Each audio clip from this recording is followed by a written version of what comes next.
El ajuste es necesario. De esa premisa partieron las medidas anunciadas recientemente por el ex y nuevo ministro de Economía, Luis Caputo, para en los papeles reducir el déficit fiscal heredado en parte de sí mismo. ¿Pero es realmente el ajuste necesario? ¿O la promesa de un futuro mejor es la mejor excusa para ajustar a un pueblo ya ajustado y realizar así, sin resistencia, una transferencia de ingresos del sector público al sector privado?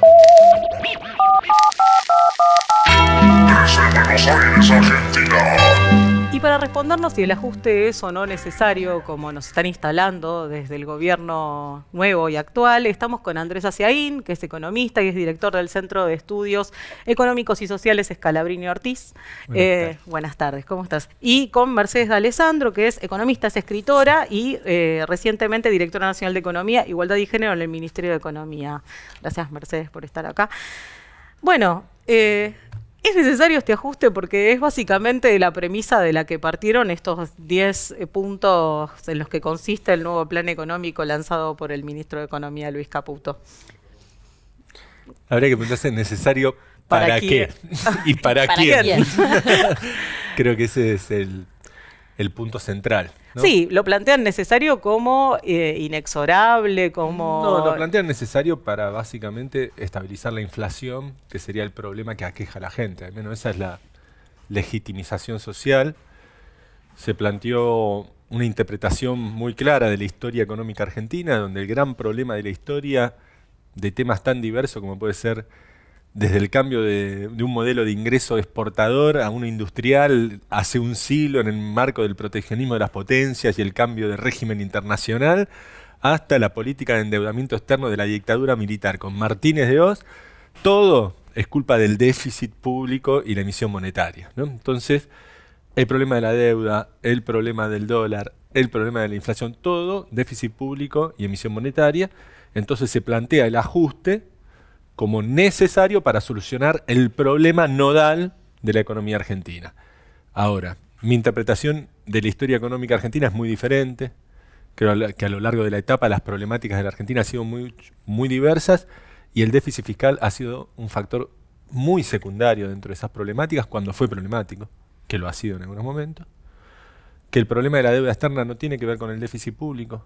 Fíjate que ellos ahora están haciendo un ajuste brutal, quieren estabilizar las cuentas. Caputo mismo, cuando fue ministro de Economía en 2018, antes de pedirle al FMI, en febrero había dicho, ya tenemos todo el financiamiento del Estado, las cuentas públicas ya están resueltas todo el financiamiento. Sin embargo, fue a pedirle 55.000 millones de dólares más al FMI.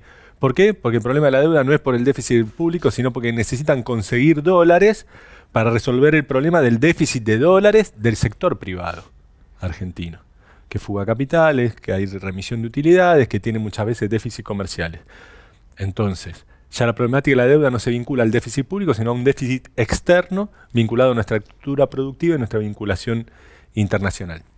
Y el problema de la inflación en Argentina ahora tiene componentes inerciales y de puja distributiva que son mucho más relevantes que el déficit público. Entonces, con esta lectura, yo lo que veo que este ajuste supuestamente necesario para estabilizar la economía, resolver la problemática de la deuda y la problemática del dólar, no va a resolver el problema inflacionario, sino que lo va a agravar, porque se han tomado medidas que son inflacionarias, con una idea medio de ciencia ficción, basada en una miopía ideológica monetarista, diciendo esto en 18 o 24 meses, por los rezagos de la política monetaria, va a impactar en una baja de precios. No. Estos planes de estabilización, como está aplicando Caputo, se aplicaron a lo largo de la historia hace un montón. Hay un libro de Aldo Ferrer que se llama Los planes de estabilización en la Argentina, creo que de la década del 60. Ya se aplicaban estos planes y siempre fueron inflacionarios, al punto que Perón siempre decía, llaman plan de estabilización a la devaluación de la moneda, que es la forma más fácil de desestabilizar la moneda. Digamos. No hay nada más inestable que devaluar en términos de estabilizar una moneda. Devaluar, aumentar combustibles y aumentar tarifas es inflacionario y en el mediano plazo no hace bajar la inflación, sino que lo que hace es subir el piso de inflación que después se va a incorporar en los contratos de alquileres, se va a incorporar en los reclamos salariales, se va a incorporar en la dinámica de la política cambiaria, financiera, de tarifa y va a arrojar que la Argentina va a pasar a un nuevo nivel más elevado de inflación que va a permanecer, pese al ajuste actual, va a permanecer en el tiempo. La problemática de la deuda no la van a resolver, Porque por más que genere una caída brutal de la actividad económica, que pueda hacer que importemos menos porque se produce menos, porque se consume menos, que la gente tenga menos capacidad de ahorro, entonces no se vaya a vacaciones, no compre dólares, por más que intenten ajustar esos flujos y destruir el ahorro de los argentinos, llamado resolver la bomba de las LELIQs, pero en realidad lo que quieren es licuarte el ahorro, que tenés el plazo fijo, que no te rinda, que no ganes plata para que después no puedas comprar dólares. Esa es la genial hipótesis que ya han tenido para solucionar los problemas financieros argentinos, destruir los ahorros de la población, licuándolos inflacionariamente. Por más que hagan todo eso, la economía argentina siempre va a generar un flujo de ingresos porque es el funcionamiento, siempre va a haber algo de dinero. Y en un contexto de la alta inflación que van a generar, con la incertidumbre que va a haber una permanente fuga hacia el dólar de todo ese excedente monetario. Lo que va a agravar el problema externo y van a buscar, no va a solucionar el problema de la deuda, sino que van a buscar desesperadamente qué vender y cómo conseguir dólares para estabilizar el mercado cambiario y el dólar. Entonces, de mi punto de vista, esta política no soluciona ni el problema de la deuda, no soluciona el problema del dólar y no soluciona el problema de la inflación. ¿Qué es lo que están haciendo? Básicamente asumieron, y lo que sabíamos todo, y le decíamos a Milei cuando decíamos a dolarizar, le decíamos no hay dólares. Entonces asumieron con un programa de dolarización sin dólares, se dieron cuenta que no tienen los dólares para dolarizar y viraron y cambiaron un plan de ajuste clásico, que es tratar de achicar la economía lo más que se pueda, contrayendo la economía nacional para generar de esa manera, vía que un montón quedan afuera y ya no tienen capacidad de consumo, no tienen capacidad de ahorro, capacidad de turismo, tratar de resolver momentáneamente la falta de dólares achicando la economía nacional. Para Perdón, eso, achicar la economía nacional es que la gente no pueda consumir. el ajuste que ellos llaman, que es vos contraes la economía nacional porque tiene menos plata en el bolsillo un trabajador, pues no le aumentó el salario, le aumentó todo, porque aumentaron el dólar, la tarifa de combustible, compra menos. El jubilado, el que está con el potencial que ahora se lo congelan y se lo licúan, todos esos sectores van a comprar menos. Entonces los productores van a vender menos, los comerciantes van a vender menos, se va a mover menos cosas por camión, se va a fabricar menos, todo eso implica achicar la economía y implica que se importan menos insumos, menos maquinaria. ¿Y eso no plancha la inflación? No estoy diciendo que esta sea una buena vía de bajar la inflación, pero no. No la plancha porque la inflación cuando ya tiene 3 dígitos, o sea, si uno se... También lo que estamos viendo es la decadencia de gran parte de la clase dominante argentina, ¿no? Porque Milei es presidente y es una persona que estudió en una universidad privada de economía y tiene conocimientos básicos de muy baja calidad, de manuales hechos para economías desarrolladas que tienen un problema de inflación del 3-4%. Que ahí sí, un ajuste clásico puede reducir la capacidad que tienen sectores empresarios y sindicales de generar ciertos rebotes que propagan shocks inflacionarios y puede contribuir a disminuir en el margen tasas bajas de inflación. Pero una economía que ya tiene inflación de 3 dígitos, la inflación es totalmente diferente, no se soluciona ni por ajuste fiscal, ni por ajuste monetario, porque ya tiene componentes inerciales que están en los contratos. A vos te van a aumentar el alquiler, haga lo que haga Milei con el déficit fiscal, con la emisión monetaria, vos si la inflación sube te van a aumentar cada vez más el alquiler. Y lo mismo si estás endeudado en UVA, lo mismo si tenés un acuerdo con proveedores de que se actualizan los precios de acuerdo a la inflación pasada. Bueno, todos los contratos que en una economía de una inflación de 3 dígitos se indexan y es lo que genera inercia inflacionaria, que es lo que se estudió, no en esos manuales para países desarrollados que estudian en los primeros niveles básicos de economía en la universidad privada, sino lo que estudió, por ejemplo, la tradición del estructuralismo latinoamericano a partir de la experiencia inflacionaria de las economías latinoamericanas en la década de los 80, que muestra que estos planes de ajuste no sirven para estabilizar inflaciones de 2-3 dígitos, que hacer planes de otro tipo. La dolarización era un plan de otro tipo, que sirve para ese nivel de inflación, pero como decíamos, no tenés dólares, aparte de los problemas que puede traer, no tenés dólares. Hay otras experiencias, nosotros desde el Centro de Estudios Calamino Ortiz planteamos la idea de una moneda indexada, como usó Brasil en el Plan Real, para resolver una inflación similar a la Argentina. Ahora vamos a volver a eso. Si Yo quería saber si Marcelo estaba de acuerdo con lo que estaba diciendo. En conclusión, sí. Este ajuste está mal orientado, al menos para los planteos que se hicieron de cara a la sociedad de lo que se quería resolver. Ahora, si en realidad lo que quieren hacer es transferir de un golpe ingreso a las empresas de servicios públicos, a las energéticas y a algunos grupos exportadores, está bien orientado. Para eso está bien orientado. Es por ahí, digamos, ese es el objetivo final de esto. Con Andrés nos conocemos hace rato y por ahí hay detalles que podemos debatir, pero más allá de esos detalles sí coincido y comparto con que la lectura que hacen es muy lineal, es ahistórica, es anacrónica y por supuesto tampoco va en beneficio de las grandes mayorías. Yo escuché atentamente todos los anuncios de Caputo el otro día y tal como contaba Andrés, él tiene un diagnóstico muy concreto en el cual el problema es el déficit fiscal. Sin embargo, cuando uno mira las medidas que después propone para combatir ese déficit fiscal, digamos, no está atacando mucho incluso no está atacando mucho las variables del déficit en sí, sino que las está haciendo de una manera indirecta. Ahora voy a volver sobre eso, pero al margen de eso también él decía, nosotros nos concentramos durante los últimos años en atacar las causas, las consecuencias de esto y no la causa. Entonces él dice, bueno, cuando hubo inflación fuimos a los precios cuidados, cuando hubo problema de deuda reestructuramos, cuando hubo faltaban dólares pusimos el cepo, ¿no? Que uno dice encima, tipo, es el, como decía recién Andrés, ¿no? Es quien es el endeudó a este país de una manera exorbitante y él nos está diciendo que estaba mal salir a buscar deuda. El tipo que trajo los 47.000 millones de dólares, de los cuales no quedó una sola escuela, una ruta, y que vinieron y entraron por una apuesta giratoria. Entonces, hay una cuestión también de un caradurismo muy grande, ¿no? Como poner la cara así y decir impávidamente, mencionaban entre las medidas la obra pública, diciendo que había que suspender las obras que todavía no se habían empezado a ejecutar y que no iba a haber nuevas licitaciones porque era un nido de corrupción.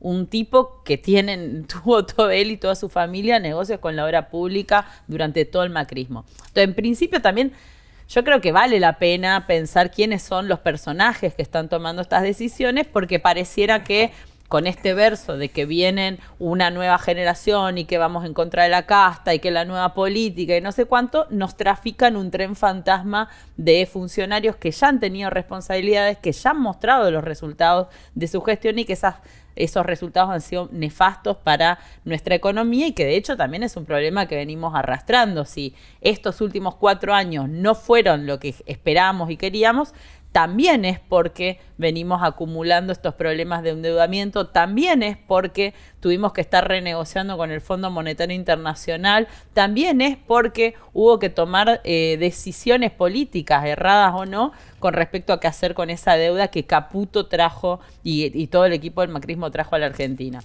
Vos mencionabas algo, y después hilaste un poco con eso, en atacar las consecuencias y no las causas de la inflación, en este caso del déficit fiscal. Y yo me preguntaba, digo, desde el manual ortodoxo plantean que la causa de la inflación, y Andrés lo mencionó al pasar, es la emisión y radica solo ahí. Bueno, yo me pregunto cuál es el peso de la deuda tomada con el Fondo Monetario en las variables de inflación. Igual yo quería ir por otro lado, bueno, porque disculpa, sí. En realidad lo que quería decir básicamente es que dentro de las medidas que él plantea cuando te dice vamos a atacar el déficit fiscal, dicen, bueno, vamos a sacar todas estas 50 secretarías y no sé cuántas subsecretarías y tantos ministerios y no sé qué, un número que ya hay algún centro de estudio, el CEPA, creo que puso el 0,01, no importa, insignificantes, ¿no? La obra pública sí puede ser un número importante, pero no sabemos porque tampoco nos mostraron cuáles son los datos que están manejando. Por una planilla que publicaron al día siguiente en la cuenta de Twitter del Ministerio de Economía, pareciera que van a volver atrás con el impuesto a las ganancias, pareciera que la devolución del IVA desaparece, pareciera que van a aumentar las retenciones, aunque ya el agro salió a quejarse. Entonces, nos decían, vamos a ajustar a la casta. La única casta que se ve en esas medidas, entre comillas, son esos ministerios que volaron. Digo, desde la perspectiva del propio discurso de ellos, no que yo piense que eso era una casta, ¿no? Pero digo, esa es la casta. Después, ¿quiénes son los que se van a llevar el costo de este ataque al déficit fiscal? La devaluación, el aumento de las tarifas, de la energía, del transporte, y todo esto que decía Andrés, que va directo a pegarle a los precios. Con trabajadores asalariados que alguno tendrá una paritaria, quién sabe cuándo, y cuán lejos va a quedar del impacto que ya tienen los precios hoy mismo, y tuvieron ayer y anteayer y van a tener mañana. la gran porción de trabajadores informales que no tienen ningún tipo de negociación que no sea la buena voluntad que pueda tener con su contraparte laboral para aumentar o actualizar su salario, y eso es, no sé, la mitad del mercado laboral más o menos está en condición de informalidad, un poquito más, poquito menos. Sí. Los jubilados, que hoy 5,5 millones de jubilados cobran la mínima. La mínima estaba viniendo con un bono de 50.000 pesos, es decir, hoy un jubilado en diciembre va a cobrar cerca de 200.000 pesos, que es la jubilación actualizada, el bono y el aguinaldo. Pero en enero, si no hay nada, va a ser 100.000, y ahora están buscando también desarmar la fórmula de indexación y ver qué hacen con la moratoria. Es decir, no sabemos. El potenciar, como decía Andrés, que ha planchado, son 1.200.000 personas que cobra el potenciar trabajo, que son alrededor de 70.000, 80.000 pesos. Y la única medida de contención que advirtieron o que propusieron es duplicar la asignación universal por hijo. Y aumentar el 50% de la tarjeta alimentar, cosa que ya la inflación se la va a haber masticado en estos días. La asignación universal por hijo son 2,5 millones de personas. Titulares, mamás, mayoritariamente que reciben esto, 4,5 millones de niños, ¿no?, que viven de esas asignaciones universal por hijo. La tarjeta alimentar es un subconjunto de la asignación universal por hijo, son los que tienen niños de 0 a 14 años. Quiere decir que los hogares en donde hay niños menores de 14, de 15 años reciben la UH y la alimentar. Pero digo, no son más de 2,5 millones de titulares la UH. Quiere decir que todo este ajuste tremendo nos muestra que somos argentinos del mal, porque Milei dijo que los argentinos de bien no iban a pagar el costo del ajuste, entonces quiere decir que los únicos argentinos del bien son la UH. Yo coincido, son argentinos del bien seguro la UH, pero todos los demás somos argentinos del mal, y seremos casta probablemente, porque si dijo que el ajuste solamente lo iba a pagar la casta, y hoy estamos viendo que quienes van a pagar esto son trabajadores jubilados, informales, etcétera, bueno, entonces eso, digo, para mí va en contra incluso de lo que ellos mismos el equipo de Milei viene planteando a lo largo de la campaña, y también de una manera impúdica y muy vergonzosa de mostrar propuestas que ya han fracasado por ellos mismos. No hace falta remontarse al Dos Ferrer y la teoría del pensamiento económico. Vamos 5 o 6 años atrás y encontramos los mismos personajes, y vamos un poquito más atrás y está también Sturzenegger, que entra y sale del Hotel Libertador, y digo, son de Lucas Liach, apareció el otro día también en la lista de visitantes. Entonces son los mismos que nos metieron en este problema, los que hoy van a profundizar el problema y nos van a llevar a este camino que recién describía Andrés con bastante detalle, ¿no? Sí, yo retomo un poco la pregunta anterior que estaba esperando para profundizar. Sí. Digo, bueno, desde el manual ortodoxo, la causa de la inflación es la emisión monetaria. El manual heterodoxo sostiene que es multicausal, pero lo que en general los análisis coinciden es que el oficialismo en gran parte perdió las elecciones debido a la inflación. La pregunta es, bueno, si no es el ajuste, entonces, ¿cómo se combate eso que todo el mundo percibe como un problema enorme para poder llegar a fin de mes o proyectar o ahorrar? Mira, la inflación es un problema que, de acuerdo a sus niveles, va teniendo distintas causas que se van solapando, ¿no? Las inflaciones comunes, digamos, las del primer mundo, podemos decir, en general son algún shock puntual. Por ejemplo, subió el precio internacional del petróleo, subieron los alimentos, etcétera, que después se propaga levemente, genera inflaciones de abajo de un dígito. Las recetas tradicionales, en cierta forma, son atender el shock y tratar de disminuir los mecanismos de propagación de ese shock, a veces los más ortodoxos con subas de tasa de interés, reducción un poco del gasto, para enfriar algo la economía durante ese proceso. Ya cuando la inflación se va a 2 dígitos, como vivió por ejemplo la Argentina desde el 2007 hasta Alberto Fernández, digamos, ya ahí los mecanismos que empiezan a tomar protagonismo no son esos shocks iniciales, sino que son conflictos distributivos irresolubles, podemos decir, ¿no?, que terminan derivando en permanentes reajustes de precio. Tradicionales en la Argentina, por un lado, la voluntad de mejorar el mercado interno, mejoras salariales, de gasto público, etcétera, y que esto empieza a generar cierto estrangulamiento externo, falta de dólares, y hay intentos de recomponer esto subiendo el dólar. Entonces empezás una espiralización de pujas que tienen como un polo el salario, si querés, de un lado y por el otro el dólar en el otro, marcando las pujas distributivas que tienen que ver con mercado interno, sector externo, tradicionales del crecimiento en un país como Argentina, de desarrollo industrial intermedio, que lo ha vivido a lo largo del tiempo.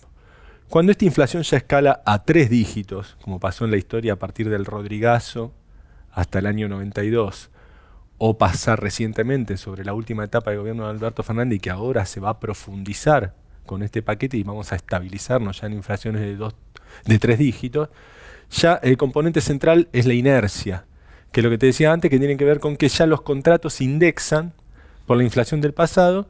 Entonces, cada vez que salta la inflación del pasado, todos los precios aumentan de acuerdo a lo que saltó y ya permanecen en un nivel de incremento mayor. Los mecanismos, cuando tenés inflaciones de 3 dígitos, por ejemplo, una devaluación, te lo doy el ejemplo. Digamos, veníamos de la convertibilidad, se salió crisis de devaluación del 300%. Esa devaluación del 300%, la inflación fue de, no me acuerdo, del 40% creo el primer año, y después fue una inflación chiquita de 6-7%. Para absorber la devaluación del 2001-2002 se tardaron 9 años, 8 años para que los precios absorbieran esa devaluación. Vas a niveles de inflación de 2 dígitos, ya no sé, la devaluación de Kicillof en 2014, ponele, por darte un ejemplo, ya ahí un año más o menos tardó los precios en comerse la inflación. Vamos a la devaluación de Massa después del balotaje. Se tardó un mes, claro, un mes y medio. ¿Qué quiere decir esto? Que los mecanismos, a medida que la inflación se estabiliza y más cuando va cobrando niveles más elevados, todos los sectores económicos ya tienen totalmente despiertos los mecanismos de actualización de precios frente a algún shock y hay un cambio de precios. Entonces, el efecto, por ejemplo, de una devaluación del 100% no va a tardar 9 años, no va a tardar ni siquiera 3 meses, cada vez menos. Y nosotros estamos viendo ahora que hay sectores que directamente remarcan un 100. Pero esto, déjame que le agregue algo a lo que dice Andrés. También hay una cuestión que muchas veces yo bueno, estos días uno escucha muchos economistas, colegas que analizan y vienen con los manuales, que la macro, que el efecto, que esto y que lo otro. Pero también hay personas de por medio, ¿no? Y lo que estuvimos viendo es el día después de las elecciones generales, ya habían remarcaciones en toda la lista de Arcor, de no sé qué. Y no había pasado nada. Ese día no se había devaluado la moneda, no se había tocado un dólar, ya estaba todo. Pero ahora hay un componente especulativo. Digo, ahora no, entonces a esto iba, ¿no? Sí. Estamos hablando de empresas que desde que empezó la pandemia hasta ahora, mientras aumentaba la pobreza y aumentaba la indigencia y aumentaba la pobreza en niños y niñas que no llegan a hacer las 4 comidas y donde estamos peleando para llenar ollas populares y ver cómo se sostienen cooperativas y barrios enteros, las empresas alimenticias las levantaron en pala y no han perdido un solo centavo en esto. Entonces digo, tampoco es de una ingenuidad decir, bueno, no, que el modelo, que el mercado, que esto y que lo otro. Hay intereses muy concretos. Ahí está el llamado de los intereses que lo manejan al compañero. Que están pidiendo censura. Me quieren censurar, es tremendo. ¿Dónde retomamos? Andrés, por favor. Perdón. Para ¿dónde retomamos? Lo tenía en vivo, pero me sonó la llamada. Para mí hay que seguir, que quede todo esto. Que quede, porque yo quiero que se sepa. Que se sepa que las fuerzas del cielo acaban de llamar a Andrés. Las fuerzas infernales. Sí, bueno, yo lo que decía es, hay grupos empresarios que han ganado durante la pandemia, y digo la pandemia no solo porque hayan ganado solo en la pandemia, sino que, como diciendo, en el momento más difícil que le tocó atravesar a esta sociedad, en donde un montón de gente estaba encerrada, perdía el empleo, no tenía ingresos, estaba sufriendo con su salud mental, perdiendo familia, etcétera.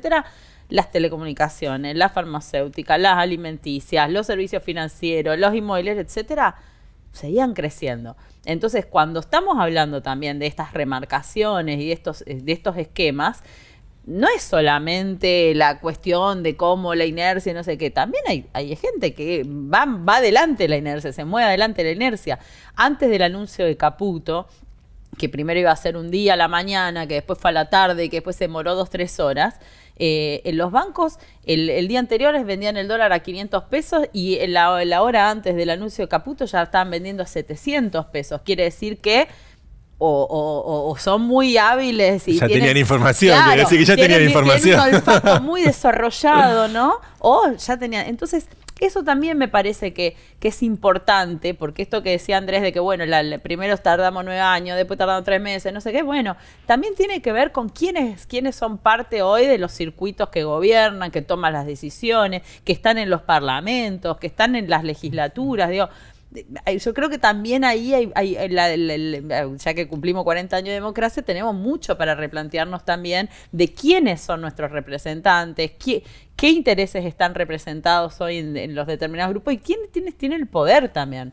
No solamente en términos económicos, comunicacional, en los medios, etcétera. Entonces, eso quería decir, ¿no? Como sí. No es todo tan lineal, sino que ahí tenemos también grupos que tienen cada vez más fuerza para...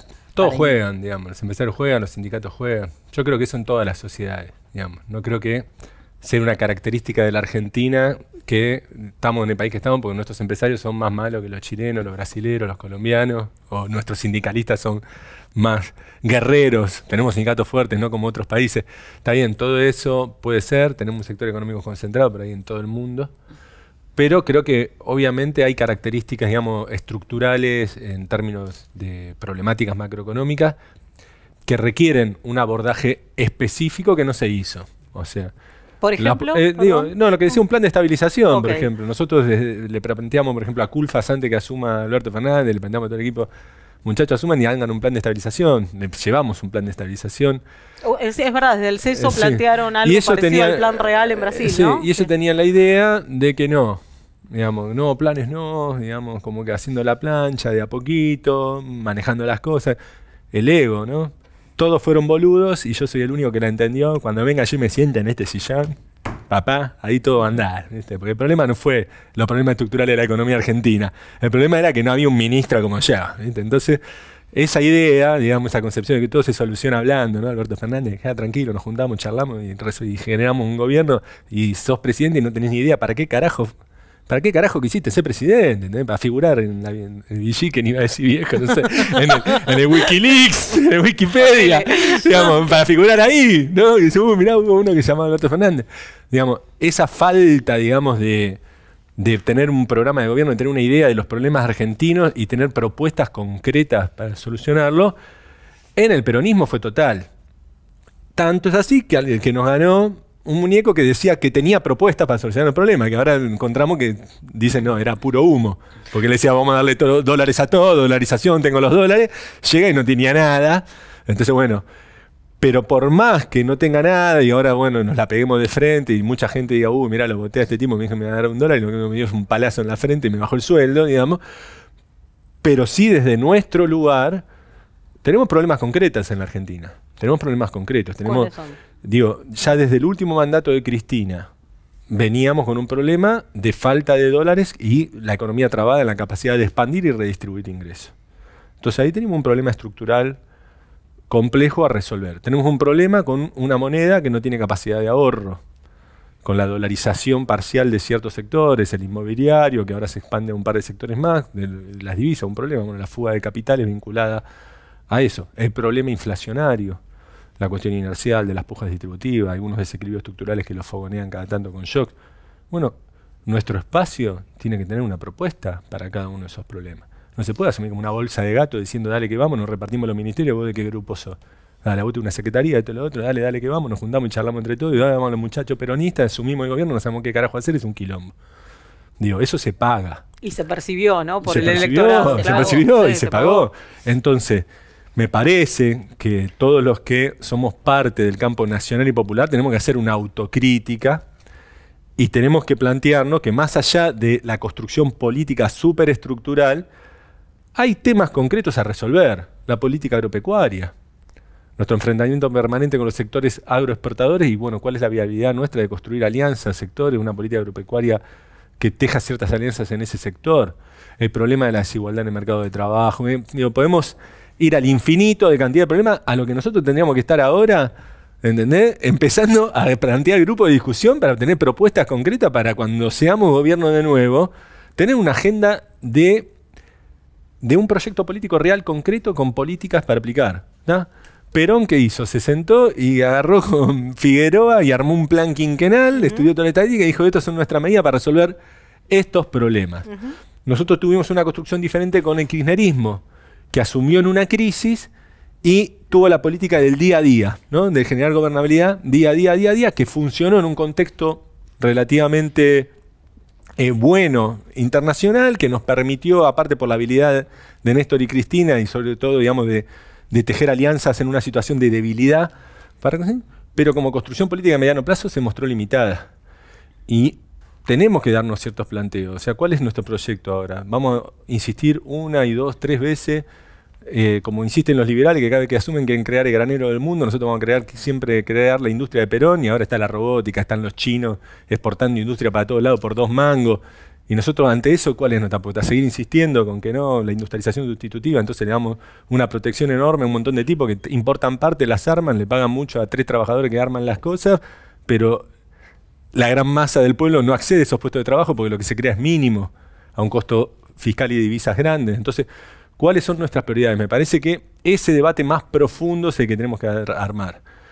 Desde mi punto de vista, la prioridad, ahora que se lleva todo, digamos, el 90% ahora va a estar enfocado en el problema inflacionario. O sea que nosotros tenemos que tener una propuesta contra la inflación como movimiento político, como problema central. La estabilización de la economía a partir de la estabilización de los precios como problema fundamental. Y después los problemas de mediano y largo plazo. Bueno, perdón, ¿y hay planes alternativos al plan de ajuste que están planteando como la única salida? En términos de eso, yo creo que ellos además están, coincido con que desde el campo nacional y popular hay que trabajar en esto, y sobre todo también hay que trabajarlo porque son muy buenos en instalar narrativas desde el arco del mileísmo, lo hemos vivido estos últimos años. Yo me acordaba, hace poco lo compartí en Twitter, desde Economía Feminita, que era la organización en la que yo participaba en su momento. En el 2018 yo tengo un tweet que muestra un recuadro, un ranking de economistas que aparece, un eje se llama, creo, la consultora, y que pone el ranking de cuántos segundos pasó en la televisión cada economista. El primero es Javier Milei. Y por mucho. El primero muchísimo. Y por mucho. Sí. Creo que le lleva como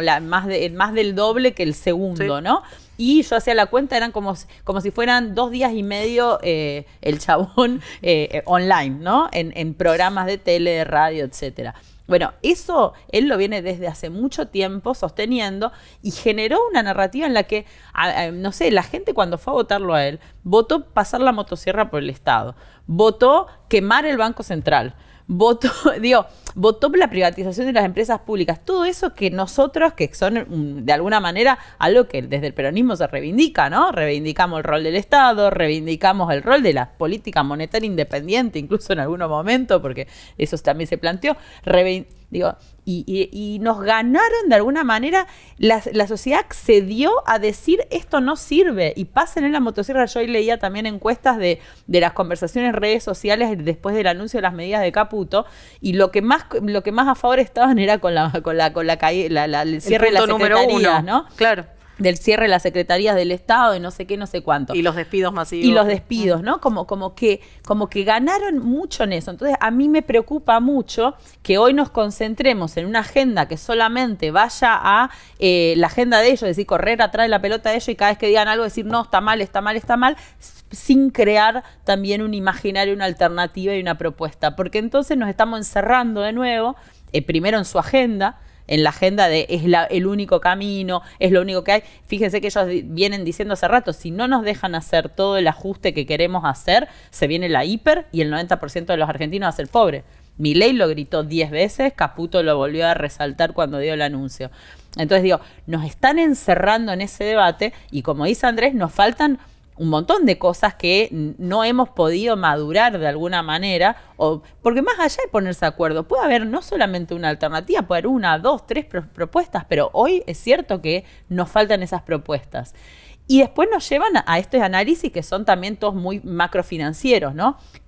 Hoy a la mañana me hacían una entrevista y yo escuchaba los anteriores, todo macro, yo empiezo a hablar de los temas sociales, el entrevistador me dice, bueno, pero me gustaría una visión macroeconómica, y yo tratando de explicarle, mirá, para mí no hay una cosa separada de la otra. Porque no es un modelo matemático que yo resuelvo en ecuación en un cuadernito de notas de estudiante del CBC de economía, en donde entonces veo el equilibrio que viene a este punto y termina en este punto. En el medio hay personas que se levantan todos los días, se toman un tren, un colectivo, van a su trabajo si es que lo tienen, o a buscar trabajo, tienen que llevar a los chicos a la escuela, tienen que ir al supermercado, tienen que llenar la heladera, y todo eso se les ve afectado en este momento. Todo eso en este momento no saben cuándo le va a subir el transporte y a cuánto, no saben cuánto le va a venir de la factura de electricidad, de gas y de agua, no saben cuánto les va a salir la comida y si van a poder comer hasta fin de mes o qué van a poder comer, si van a poder comer carne, si van a poder comer verduras, si van a poder comer frutas, ¿no? Entonces digo, eso también es parte de lo económico. Y yo creo que también hay una narrativa y una visión de que se impuso de lo macro, lo financiero, la deuda. Los últimos 4 años, los 2 primeros años de gobierno, yo participé en el Ministerio de Economía. ¿De qué se trató el Ministerio de Economía? De la reestructuración de la deuda con privada y después la negociación con el Fondo Monetario Internacional. Y mientras tanto, todo lo demás se prendía fuego. Entonces digo, nos han corrido el arco y nosotros entramos en ese debate y hemos como desestructurado los ámbitos de nuestro pensamiento económico. Entonces yo ahí coincido que hay un debate muy profundo que dar, hay que trabajar, prepararse, tener propuestas, porque lo cierto es que las vamos a necesitar además. Yo soy muy pesimista con lo que está por pasar, pero al mismo tiempo no creo que nosotros hoy desde el espacio opositor estemos preparados para dar una alternativa en 3 meses, por ejemplo, ¿no? Es decir, los problemas que se vienen, yo creo que ellos no lo van a poder resolver, pero tampoco veo que nosotros podemos agarrar y salir corriendo y resolverlo. Quizás me equivoco, pero realmente por la experiencia que venimos teniendo, no hemos podido hacerlo en estos últimos 4 años de gobierno. Creo que necesitamos este baño de humildad y reflexivo y trabajar un poco mejor porque la fragilidad del sistema económico argentino lo demanda. Y sí creo que hay muy buenos economistas profesionales y gente que puede pensar la economía, aunque no sea economista, para dar estos debates. Y creo que hay que activar eso urgente, porque la situación en la que nos va a dejar este gobierno, en la que nos va a meter en los próximos meses, creo que va a ser muy grave y que amerita, digamos, esa propuesta y esa proyección y poner cabezas a funcionar. Vos mencionabas esta narrativa que se construyó y pensaba que una parte de esa narrativa también es poner el eje en lo impositivo. Es un problema de los impuestos también, pagamos demasiados impuestos. Me pregunto si hay algún componente de verdad en eso, si es necesaria una reforma tributaria, si es real que hay un peso impositivo gigantesco que pesa sobre los comerciantes, por ejemplo. Sí, yo creo que la reforma, digamos, del sistema impositivo está en la agenda de todos los sectores, ¿no? O sea, ya sea por izquierda, por las desigualdades que tiene y la inequidad, digamos, en algunos sectores, de cómo están diseñados algunos impuestos, hasta la derecha por bajar impuestos y en el medio también las cuestiones de la simplificación de los regímenes positivos, digamos, especialmente en pequeña empresa, emprendedor, distintos sectores, para facilitar. Todos esos temas están en agenda, pero en términos específicos yo no creo que Argentina sea un país que, vos decís, bueno, la carga impositiva de Argentina es muy diferente a otros países, digamos, un país intermedio en carga impositiva, que tiene por ahí sí cargas importantes sobre ciertos sectores y uno ve que por ahí a la cúspide, digamos, no le llega con todas las cargas que le llegan en los países más progresistas en términos de alícuotas y alcance. Uno ve lo que es bienes personales en la Argentina, ¿no? O sea, no está grabado nada, básicamente. No creo igual que los anarcocapitalistas se refirieran a esos impuestos. No, pero te quiero dar ejemplo. El impuesto a la herencia, que ya no existe, que ese es a favor de la meritocracia, pero no lo mencionan, ¿no? O sea, hay mucho para debatir, pero no creo que sea lo característico como lo plantean ellos, que el problema de la Argentina es el exceso de impuestos. Han inflado algunos problemas como el eje del problema cuando no es por ahí. Porque hay una idea, digamos, básicamente hay una ideología detrás, ¿no? Hay una ideología, son sectores que tienen una ideología que antes venía con el liberalismo, que ahora es como ultra, ¿no? O sea, viene una ultraderecha, un ultraliberalismo. Podemos discutir sobre las causas de su origen, si tiene que ver con la alta concentración del ingreso que hay a nivel global y que aparecen estos multimillonarios que básicamente se mueven en el mundo como si fueran los dueños del mundo. No sé, va el dueño de Twitter, ¿cómo se llama? Elon Musk, y se junta con el presidente de Israel, viaja acá, no sé qué, es como un presidente Se que teletransporta. ¿no? Y se reúne con todo. Digo, Y hay corporaciones más poderosas que los estados. Estas Claro. personas que todos conocemos a nivel global, claramente ahora expanden una ideología que dice, muchachos, gobernemos directamente nosotros, sin Estado, ¿no? El anarcocapitalismo. O sea, tomemos el poder y desplacemos al Estado. Ya no hace falta el Estado, ¿no? Por más que lo compremos, que tengamos comprado el Estado, ya está, no hace falta. Directamente doy órdenes, todos obedecen y se acabó, digamos. Entonces se propaga una ideología antiestatista que tiene que ver con que el Estado, como estructura política organizativa, es percibido por estos sectores del poder económico como algo que les limita su accionar.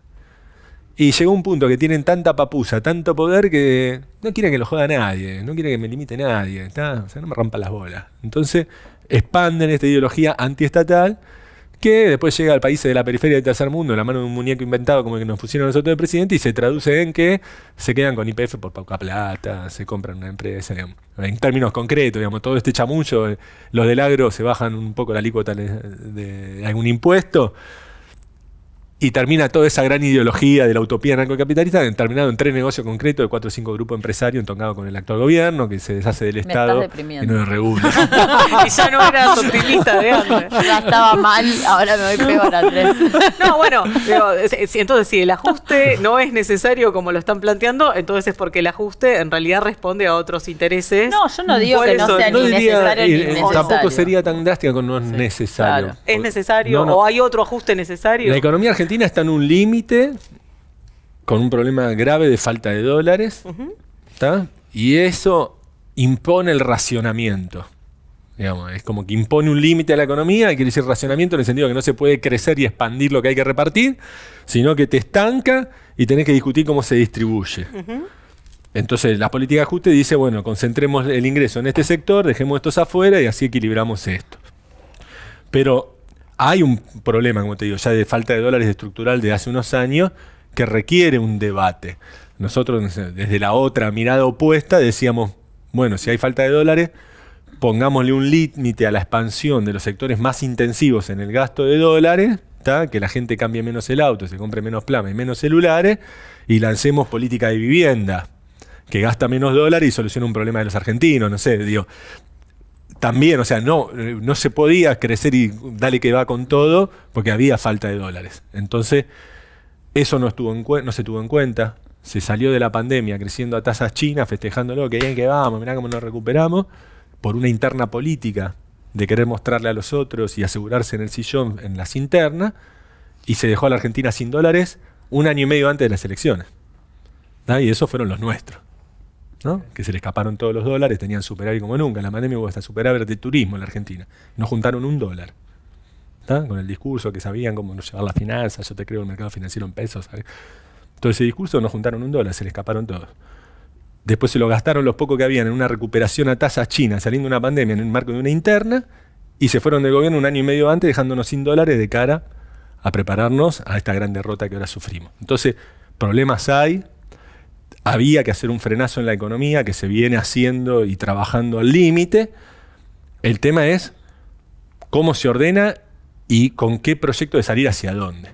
Para mí lo que hicieron ellos no lo ordenan hacia ningún lado, ni siquiera hacia el de ellos, porque ellos creen que con esto van a solucionar algo, porque equilibran el Estado, no.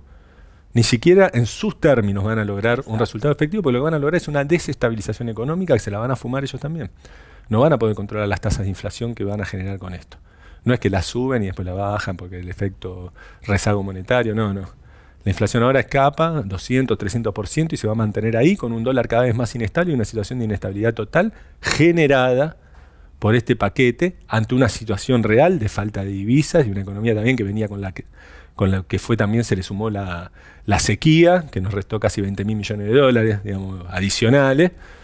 Pero que más allá de la sequía tenemos el problema de la deuda heredado del macrismo y tenemos un problema más estructural de incapacidad de juntar dólares por el lado productivo comercial que ya venía desde 2015 o 2012, si querés.